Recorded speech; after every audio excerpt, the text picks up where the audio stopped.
I was hanging out at Sam's shop, the Electric Bicycle Center in Fullerton, and it's always fun to get to talk to customers and see the different creations that come in. Your name's Gil, right? Yeah, my name's Gil, and I was kind of interested in electric bikes, and I came down here and thought I would take a look at one, and he showed me this great big E-Lux here. I'm a big guy, so he... Well, how long ago was this that you were coming in? This was about 2 months ago. 2 months ago. Okay, and let me back out because we haven't even shown the bike. Look at this thing. This is one of those E-Lux cruisers. I've reviewed a few of the different ones, but when I saw this, I was like, something's different about this one. This one has something special. Tell me about it.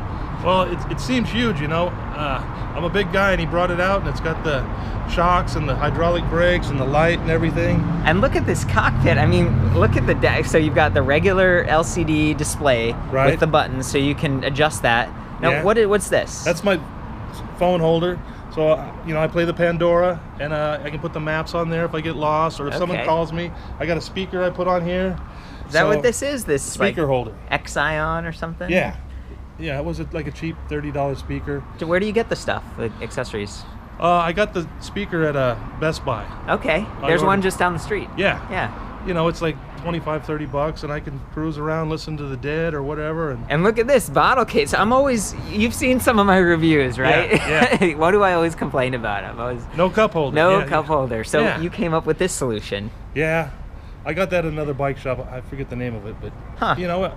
It works, right? It works perfect, yeah. Easy to reach. Yeah. Got the bell and everything. So I want to zoom in on some of the other features. So this brake lever has the motor inhibitor, and it's like mechanical. This brake lever, it's hydraulic.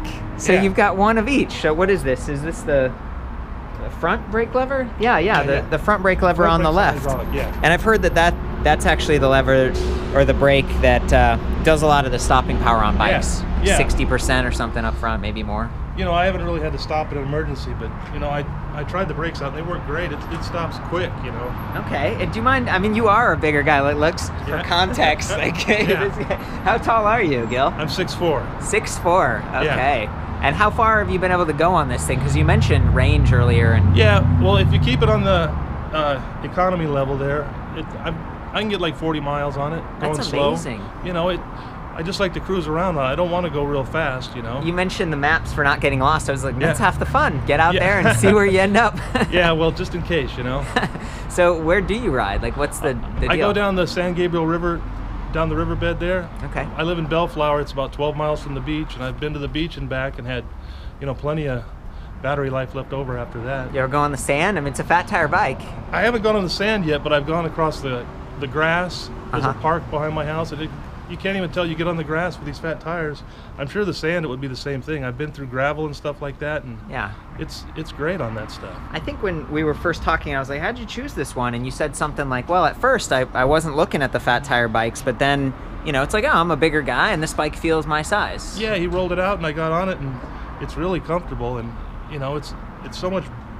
It just feels so much more comfortable than a regular bike. You know, I had a trail bike before, and there's just no comparison. I didn't mean to interrupt you, but I was thinking, well, no wonder it's comfortable. Not only do you have the 4-inch tires, you got a seat post suspension here from ProMax. Right. Kind of goes up and down. And then you've got this suspension fork with lockout. Do you keep it locked out, or do you tend to let it, you know, I keep flex? It just like it is right now, locked out, Okay, interesting. Okay, yeah, this is neat to see the fenders, the lights. Does it have a rear light, or is that something? I just got this little flasher he gave me. He threw that in when I bought the bike. Sam here's great, you know.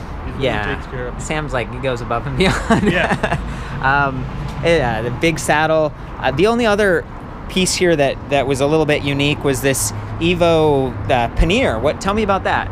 Well, you know, I wanted to get a good lock for it too. So I got one of those, it was like a $100 lock. The big chain one? Big chain one, yeah. And, you know, it carries a lot of stuff in there. If I want to go to the store and do any errands or stuff, I can put, you know, a 6-pack of Coke in there or something that, you know, whatever you want to carry. And the locks, whatever you need, you can stick it right in there. So how much did this whole thing cost, do you think, with all the accessories and everything? Well, do you mind saying? I mean, just for people who are like, yeah, I want to do that. This whole thing was like $2,300. Okay. That was including this here. You know, I bought this and this aftermarket, so that's maybe another $50. Yeah, little accessories online or in shops or whatever. But do you have any complaints? I mean, this is kind of like a customer review here. You've ridden this thing.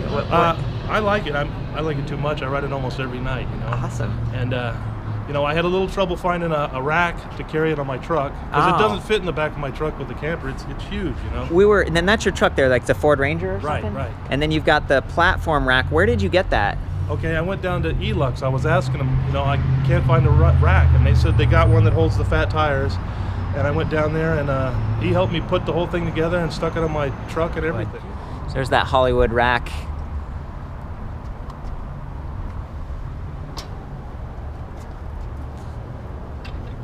Oh, good job, Gil. You're putting it on the closest one to your truck so that it doesn't leverage as much. Right. Cool. Okay. Thanks, man. And that's in a quarter hitch. It's not even a half or a 2-inch hitch. Sweet. Yeah, it's got an adapter on it. Like, I like that it all matches and stuff too. Yeah. Yeah, he helped me put the whole thing together, made sure it fit on there and everything. It was really, really good service down there at E-Lux. Perfect. And it folds up right here, so you can kind of get it out of the way. Right. You can fold it down this way if you want to drop your tailgate too with the bike on there. Awesome. Like, how does the power feel on this thing? Yeah, you know, I don't do any mountain bike hills. I haven't done any of that. But there's some pretty steep hills coming up the park, going up to the riverbed. Yeah. That, you know, I really sweated on my other bike. Yeah. And this one gets me up there pretty easy. You know, I haven't done much off-road on it, but I think it would be pretty good on hills. Yeah, a little bit of packed sand or dirt or something like that. It does look pretty clean, so it's probably mostly the beach trails. You were saying something about the train tracks around here. Yeah, there was train going through Bellflower, and they took it out and they put a nice bike trail through there. That's just a real mellow trail, but yeah, it's fun to ride, you know, cruise around. I'm a cruiser. I'm not a, you know, out there trying to kill people and mountain biking and all that stuff. I just like to listen to the tunes and go real slow. When you look at this thing, it's like the ultimate cruiser. You got the comfortable tires, but also just like that longer, you know, it's bigger. It's bigger than a lot of the... Oh, it's huge compared to regular bikes, you know. What's your favorite thing? Maybe as just a final thought here. Favorite thing is just cruising on this thing. It's so comfortable and, you know, having a good time. Yeah, Gil, thank you so much. All right, thank you. It's awesome to get that perspective, and I've reviewed this one. Do you know what it's called? Is this the E-Lux? It's the E-Lux Cruiser. I don't, you know, it's the upgrade. I don't know what they call it. I think they might have been renaming their models. This might be like the Tahoe now. You can check it out, ElectricBikeReview.com, where I'm trying to review, but it's always fun to get that outside perspective, so thanks for your time. All right, thanks a lot.